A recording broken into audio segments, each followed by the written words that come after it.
Welcome to my business and property business lockdown rescue series of webinars, where I've been interviewing my different millionaire clients and successful clients, and also mortgage brokers, architects, all different field, to hear what a very experienced property sourcer has got to say about the current market and how you can move forward in the current market. Watch this webinar and enjoy. Right, so very good evening to everybody. I do believe this is the third webinar we've had this week. 5 webinars last week, 3 this week. Our daily property and business lockdown rescue, who's doing what in the current situation and climate we're in. It's very interesting to see which experts in which different fields are still manage to do what they can do, and some people that can't do what they're doing. So I'd like to introduce you to Christoz tonight. Christoz. Evening, Glenn. Evening, Christoz. I'm going to let you share a little bit more about you with everybody in a minute. But just before we get going, just to let you know, tomorrow I'm interviewing and having a chat with Joshua Jackson. He's been a London estate agent and developer for some 20 odd years. Friday we're going to speak. I know it's Good Friday, but it's lockdown, so hey, I'm going to be speaking to the mortgage broker again, who's got several updates on what's happened. There have been some changes since last week, so we'll be talking about them on Friday. Not one on Monday, it's Bank Holiday Monday. Tuesday, I have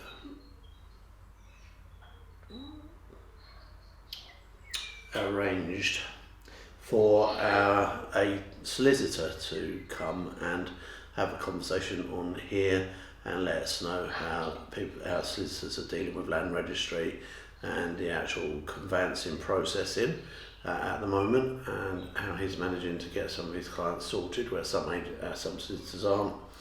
And Thursday I've got Anthony Lyons, the editor of YPN magazine. He's coming to have a chat with everybody, so that'll be quite interesting because he owns over 40 properties and he's one of my millionaire clients. So Christoz, over to you. If you could share a little bit about yourself, that would be really cool. Yeah, no problem. Hi Glenn, hi everybody. So for those of you who have not met me before, I started sourcing for myself back in my early 20s, but it's actually been about 4 years now since I started a professional company in sourcing property and helping people build their portfolios. So my main role is really helping retained clients, so clients who have come to me for help, and either they're starting off from scratch or they might be expanding on their existing portfolio.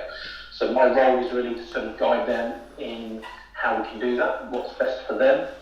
Sometimes it's just adding on similar products, buy-to-lets to what they've already got, or it might be HMOs, service accommodation, development opportunities. So lots and lots of different things that I help clients with all over the UK. And obviously the last couple of weeks we've been on lockdown has presented some very interesting challenges, which is obviously what we're going to talk about this evening. Yeah, so please feel free, as you come up with any questions you'd like to ask Christoz, to type it in the chat box, or please feel free to pop your hand up and I'll come to you. So yeah, obviously as a property sourcer, going and having a look at properties for people is part of what you do, but how are you doing that right now? Yes, so the first challenge, I guess, when we went on to lockdown was the majority of agents were immediately reacting, and their immediate reaction was, right, we're not doing any more viewings. So that was pretty much across the board. I'd say at least 90% of agents just literally straight away stopped doing any viewings at all.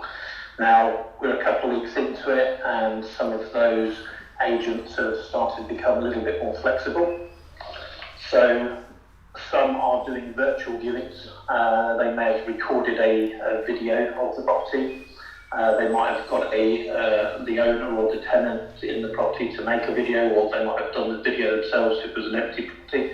So we're starting to see some agents actually getting a bit creative and doing virtual viewings using videos, which is great. Some of the smaller independent agents have actually continued to do viewings,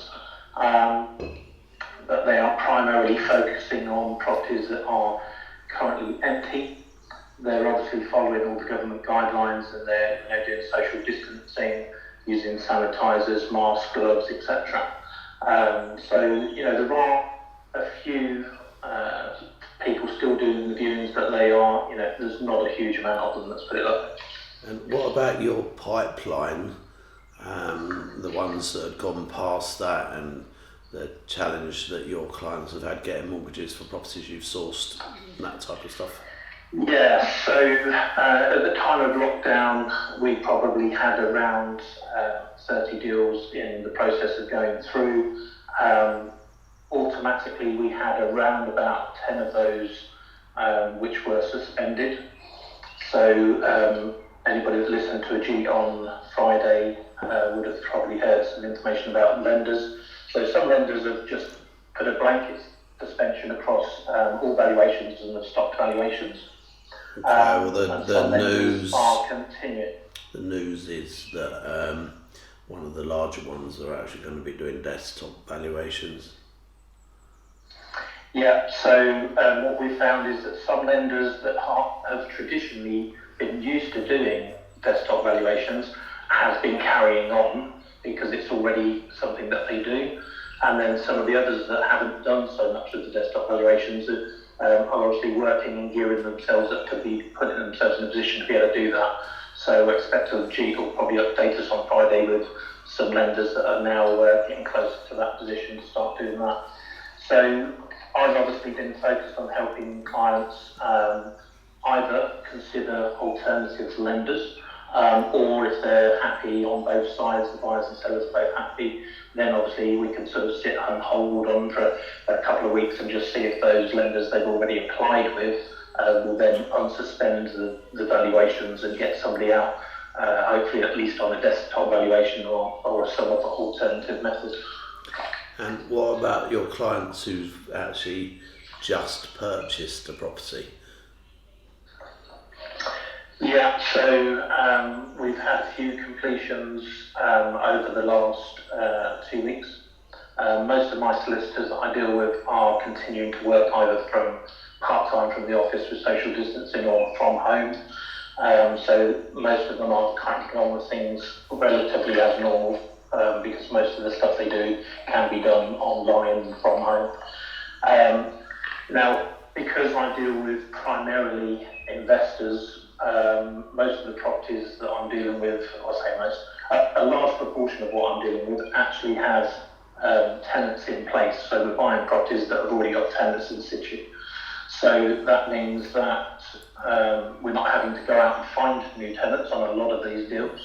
And the ones that we do have to find the new tenants, obviously at the moment we're looking to try and get a bit more creative. So I'm just awaiting some emails back from some local councils who have shown an interest in taking properties on an emergency basis for 6 months for key workers and NHS workers that have to keep a separate lifestyle from their family, because obviously they're working, all the hours under the sun at the hospital. The last thing they want to be doing is taking potentially infections back to their family members and loved ones.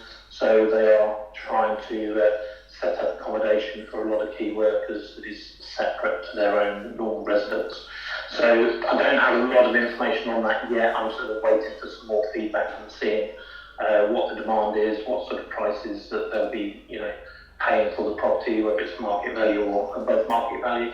But the indication I've got so far is that it looks like they're probably going to pay over market value just so they can get as many suitable properties as possible.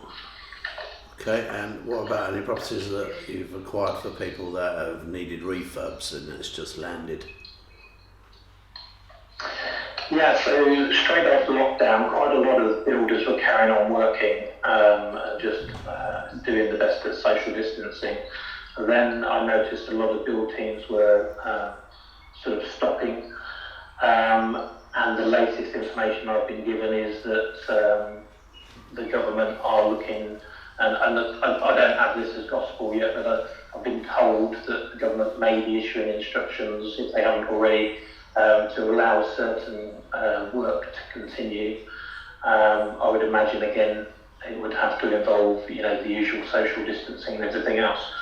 But at the moment, pretty much everybody that I had working on projects have all stopped at this present time. So that challenge, I think we're just going to have to wait and see over the next sort of few days, couple of weeks, and see if we get any sort of official government announcement to say whether the construction industry can return, and if it can, what the restrictions are going to be.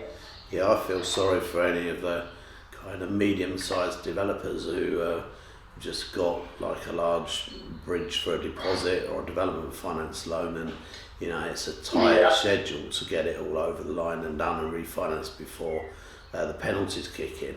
So I can see there's going to be some challenges from that perspective for people. Yeah, I think there's going to be a lot of challenges on that side of things. And as Ajit mentioned, I think on Friday, there's certainly, an opportunity to put a request in and ask for some changes in the terms, considering that this is a very exceptional circumstance. And it's very likely that some of these bridging companies may be a little bit more flexible with their terms and extensions, considering the situation that everybody's in. Doesn't mean that they're just going to, give a 3-month holiday or anything, but they may, extend the current terms rather than putting in the heavy penalties that tend to happen at the end if you don't pay up at the end of it. Yeah, I think it's not so much penalties, is it, anymore? What they actually do is they charge you like 3 or 4% per month interest, but discount it right down to 1 and a bit percent, providing they pay on time. So that complies with the changes that came about because of clamping. Actually, it was a bit of a weird one, but that all came as a court case to do with clamping and unreasonable penalties. Yeah. So now I've got a couple of clients that have got builders still working at the moment. You say you've got no builders working at all at the moment? So all the build teams I'm working with have they carried on for a short time, and then the last sort of 7 days or so they've stopped. And I think it's a combination of confusion in what they cannot do, because I don't think the government's produced any specific things for their industry.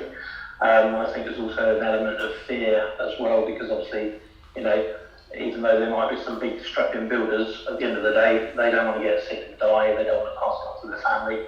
So I think there's an element of people just saying, well, look, it doesn't matter about the money, I think we just need to pack up shop and, suspend things until we get some, more accurate guidelines from the government on what we can and cannot do. Okay, moving away from the current situation, and please, if anyone's got any questions for Christoz, please feel free to type in the chat box or pop your hand up and we'll come to you. Moving aside, obviously sourcing properties for people, you get quite a lot of people who want like things in areas that you've never worked in before, and you mentioned build teams. How would you recommend somebody find or choose a build team or a builder to run a project? It depends on the particular type of project it is, but if I give you an example of one of the things that I do, so if I've gone into a new area where I've not really had a lot of property dealings in that area, if it's a HMO, for example, and we're looking to source a HMO in that area, either a house to convert to one or a HMO to buy, and maybe it needs a good refurb and bring it up to a decent standard. One of the things I would normally do is introduce my clients to somebody locally to manage that property. And in any particular area, with HMO management, it's very specialised, so therefore it's more important to get somebody who really specialises in that. And in a smaller town, there might only be 1, 2 or 3 agents that actually do that as a profession, and that's their speciality. So I typically will go and interview 2 or 3, the ones that I think are looking like they are doing a good job, professional. I'll go and interview them, meet them, talk to them, and just check them out for myself and see which one I think is going to be able to do a good service. And then I'll introduce them to my clients. And part of that, when I'm talking to them, is I'm quizzing them about. Chris, sorry, can I just hold on for just 2 seconds? I'm getting a lot of feedback coming saying they're not hearing us this evening, which is weird because I'm on the same connection as I was yesterday. I'm just going to see if I can go back to another.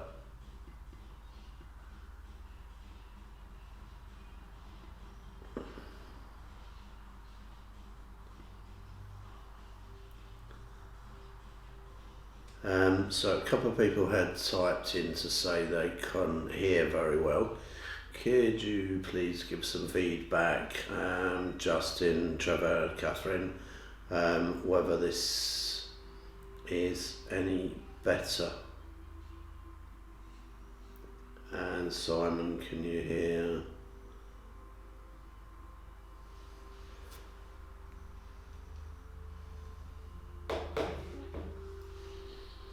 It's up for. Can I get some feedback whether it's better or worse? I've just changed the connection.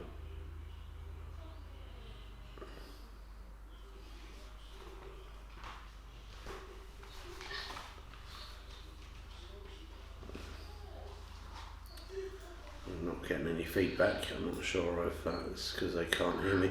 Could you put your hand up if you could hear me, please? If I can get some feedback. If you can hear me okay, please pop your hand up. Let's just go to Ben for a second. Hi Ben, if you could just unmute yourself a sec. Have you been alright with sound all the way through, or? Fine, Ben, yeah, I can hear you. It's been good tonight. Yeah. Okay. I've got just Justin saying he can't hear anything at all.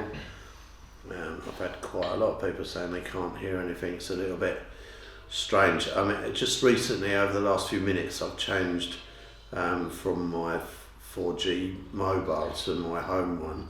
Has that got better or worse or the same? I'd say it's the same for me. I've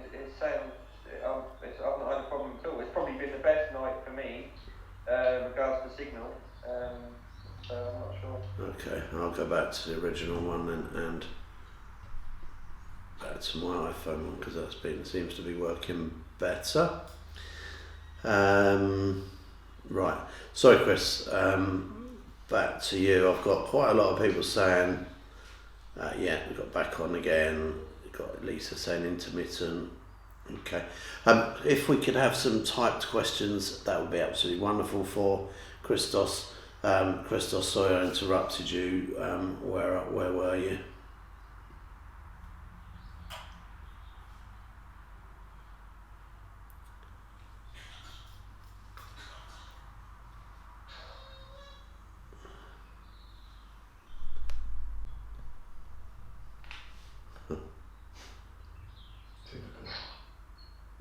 Okay, welcome back. You got me now, yeah? Yeah, I can hear you now. Okay, that was... Okay, right. So I was up to the point we were talking about managing agents in particular. I was giving an example of HMO agents. So finding a good agent is obviously key for looking after property remotely if you're a distance investor, you're not managing it yourself. But part of the process of what I do when I find a good agent is I will then quiz them a little bit deeper. So quite often directors of the agency will be investing in properties themselves, therefore doing refurbs themselves, therefore having access to who they will qualify as their good build teams locally that they use on a regular basis.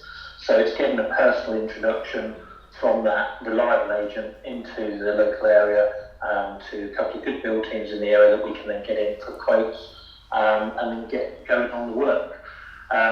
One of the ones I know, Glenn, you've used in the past is going along to the B&I meetings so that you can actually find some good tradespeople within a B&I group, because they all have, one person from each profession, and they're all doing work for each other and referring each other to each other.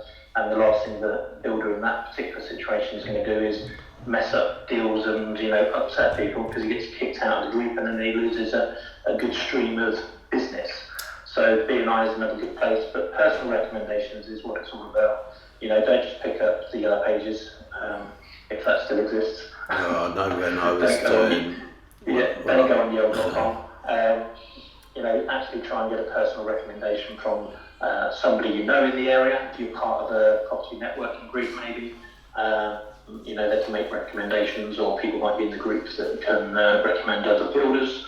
But if you get a personal recommendation, then, I'd say you're going to have a much better chance of getting a good job and a good quote, rather than just going in blind and getting a few quotes out of yellow.com. Mind you, when I was buying a house a week in Milton Keynes, we had probably 3 or 4 build teams working at any one time, and if anybody asked me if I knew any good build teams in Milton Keynes, I used to say no. Yeah, I mean, that's because you wanted to keep them for yourself, and keep them busy yourself. But with the sort of management agents and the letting agents, they're not necessarily doing what you're doing, so they're not necessarily keeping lots of build teams busy all the time. So actually, I've found typically they are, quite open to making recommendations and referring us over. So, yeah, okay. Not had any objections so far, anyway. Okay. All right, listen, I'm going to go and speak to Tina. She's got her hand up. I'm not sure if it's... Hi, Tina. You have a question for Christoz? Hi, it was only, you said to put your hand up. If you could hear me. Okay, no problem. All right, thank you. Thanks, anyway. No problem. Right, let's go and see if anybody else has got a hand up. No, Jamie and Roger had their hands up a minute ago, but they've gone down. Let's go to Danny. Hi, Danny. You have a question for Christoz?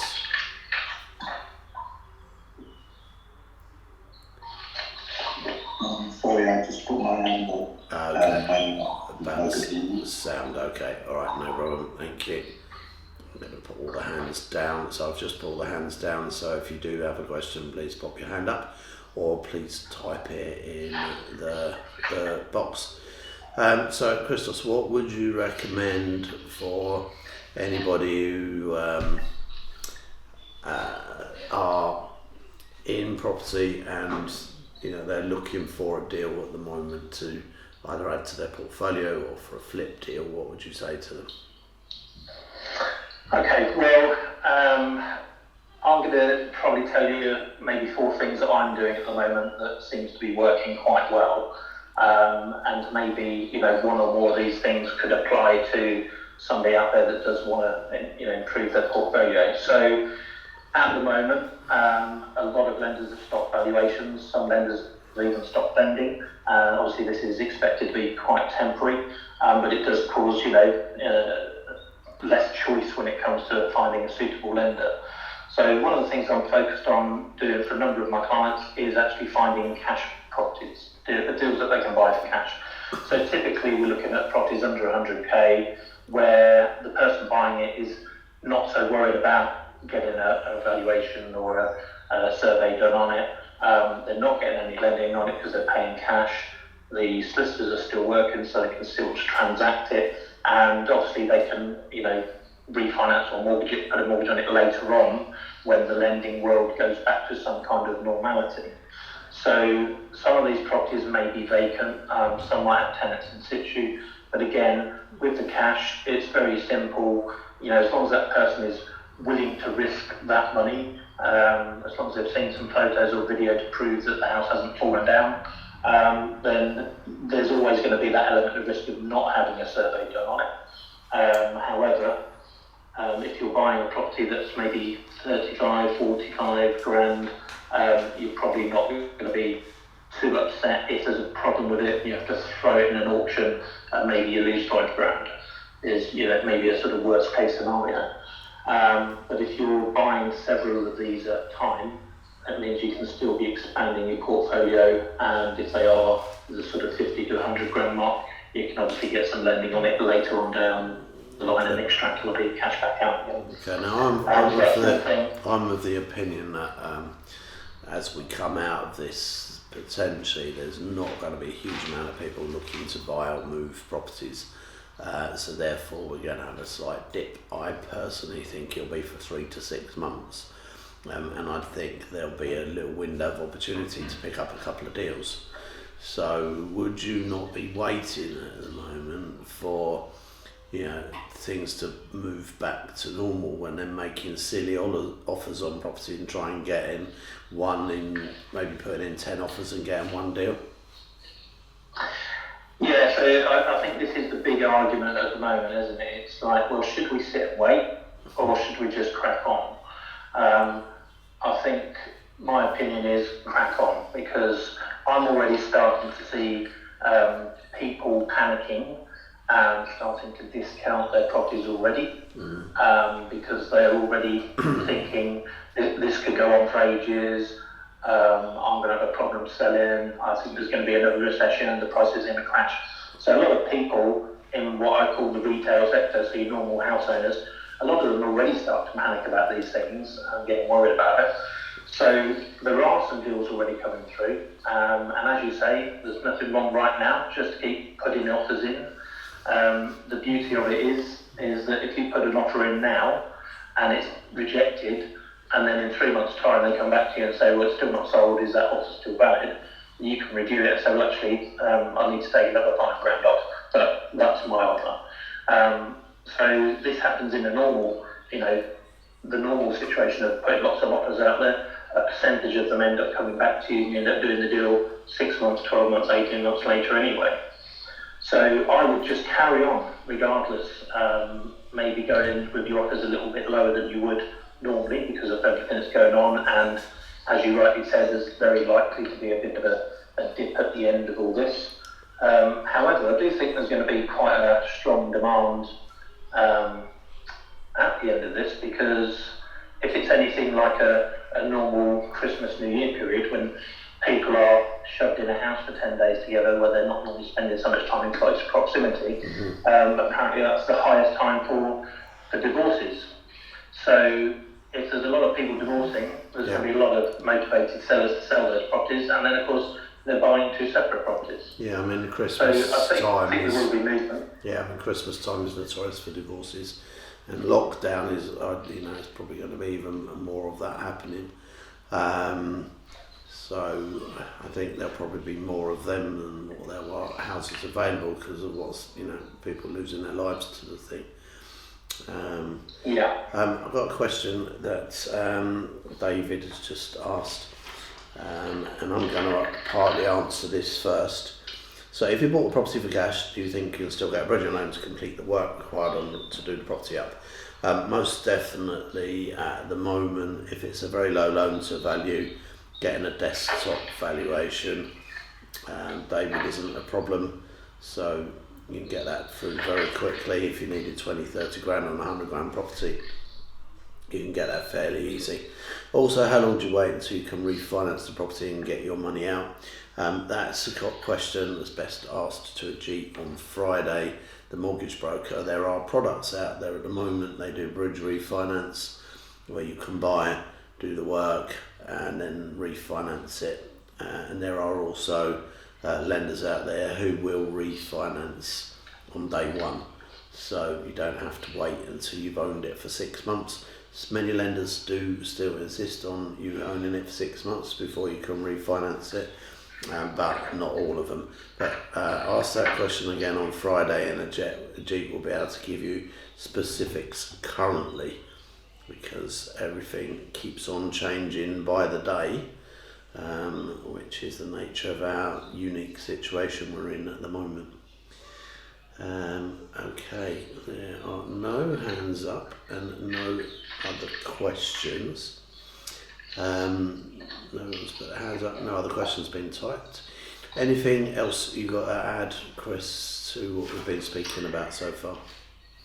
Yeah, so three other things that I'm sort of focused on at the moment, just to sort of get around some of the challenges that we've got with, lack of viewings and things. So I've got a number of clients that want to find land, and obviously it's easy enough to go and view land. You don't need an agent, you don't need to interrupt anybody, there's no worries about getting any closer than 2 metres to anybody, because generally these land sites are, all over the place and open and easy access to them. So that's one other thing that I'm doing. Lease options, again, they tend to be quite easy to do from a paperwork point of view, because you're not actually buying it. So often they've got tenants in, the ones I'm doing have quite often got tenants in place as well. So it's just a case of, right, we've either had a virtual viewing or we've got some good photos or video, we've seen the condition of the property, we've agreed a option price on it, we've agreed a final buying price, and because we're looking at quite often 5 years, 10 years, 13 years down the road,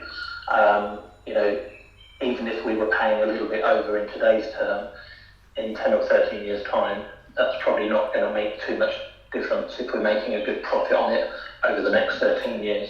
In fact, one of them I did recently was on a remortgage, was on a capital repayment mortgage, and it was set for the term of the remaining mortgage with a small balloon payment at the end. So virtually not a free house, but virtually a free house at a very low cost. So lease options, simple to do, and again, people are starting to panic about house prices dropping. So if you can agree a set price with them now, that you're going to buy it either now or anytime in the next 5, 10, 13 years, that's a good way of sort of locking in the price and having a happy customer. Yeah, of course, lease options always come to the forefront in a downturned market, especially when you've got properties that are upside down because of mortgages owing more. I don't think we're going to quite reach that, but okay, sorry, you were just going to mention another thing. Yeah, the last little thing that I've been doing recently as well, obviously we had Bank of England drop the interest rate to 0.1%. So for people that are saving money in the bank, they are now getting even less than they were. I mean, it's pretty awful before, but they're getting even less money, interest on their savings now. So for anybody who is looking to, build up their own portfolio, it would make sense to speak to people that have got money sat in their bank, because it literally is wasting away, and just say to them, look, we're going to be picking up some good opportunities in property over the next few months. How would you like to put some of your money to good use? We'll secure it against a property, or we'll do a loan, and we'll give you a fixed interest rate.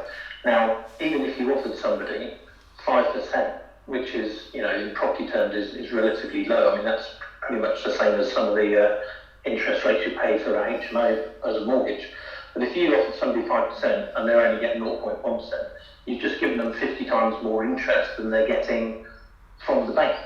And if you're securing against the property for them, then you're making it easy for them. So, there's plenty of people out there that want to put their money to good use. Maybe they don't have the experience in property, but if you come along and say, look, I'm expanding my portfolio in these times, I need some extra funds to be able to pick up some really good deals. If you'd like to get involved, we can talk about interest rates and what I can offer.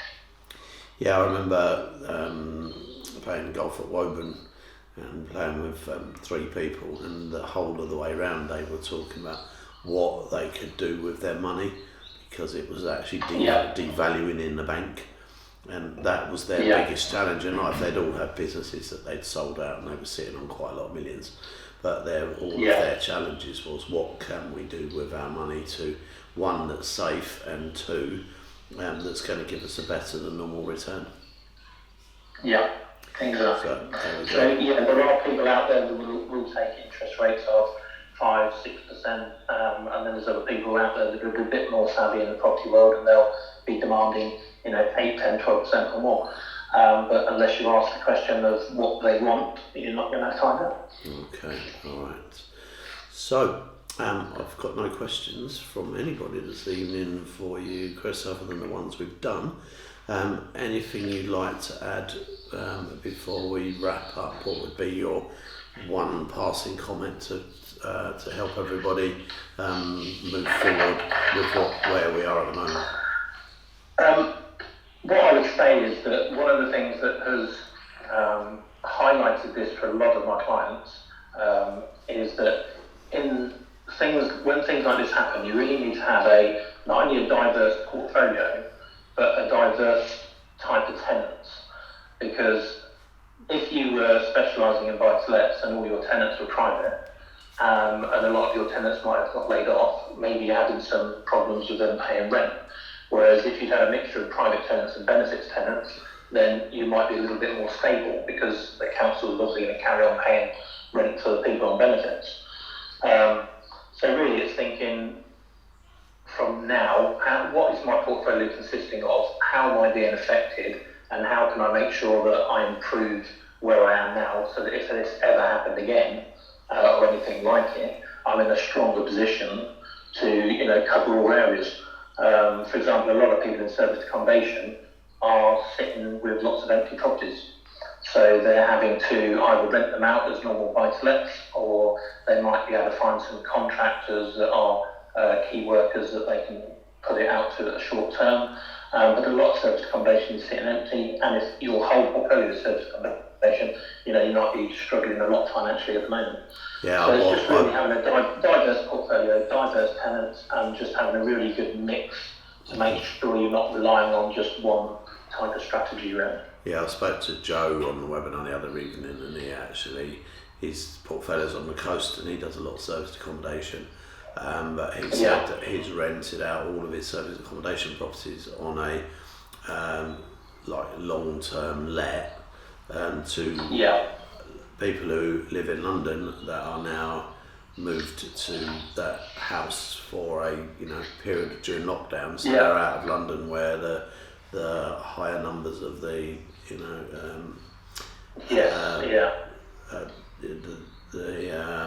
situation is being transmitted to people. So that's a really good example of adapting to the current situation and making the best of it. Another one is maybe taking those empty SA units and offering them to the council and the NHS and helping with the emergency housing situation they're trying to deal with. So there's always, in any crisis, there's always opportunities. It's just, taking your head out of the sand and looking around and speaking to people and finding out what it is that you can do. Yeah, of course.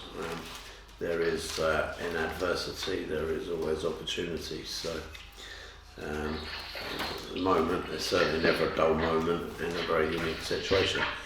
Okay, thank you very much, Christoz, for joining us this evening and sharing your situation with everybody and sharing how you think they can move forward if they want to at the moment. No problem. Thank you for doing that.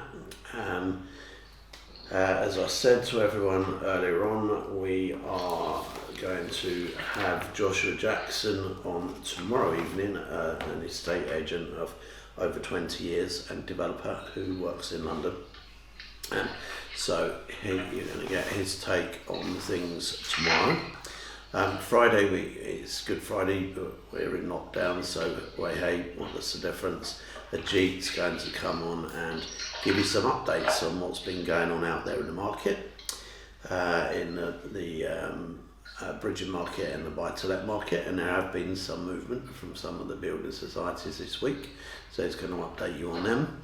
Not doing anything on Monday, but on Tuesday, I've got interviewing a very experienced partner in a solicitor's firm to ask about the conveyancing, and he does a lot of commercial stuff as well to see what's going through and what's not going through.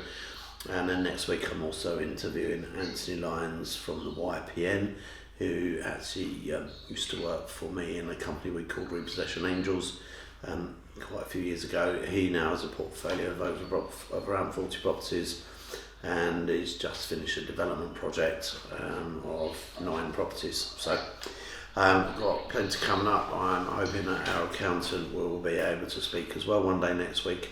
So take care and have a great day. I'll speak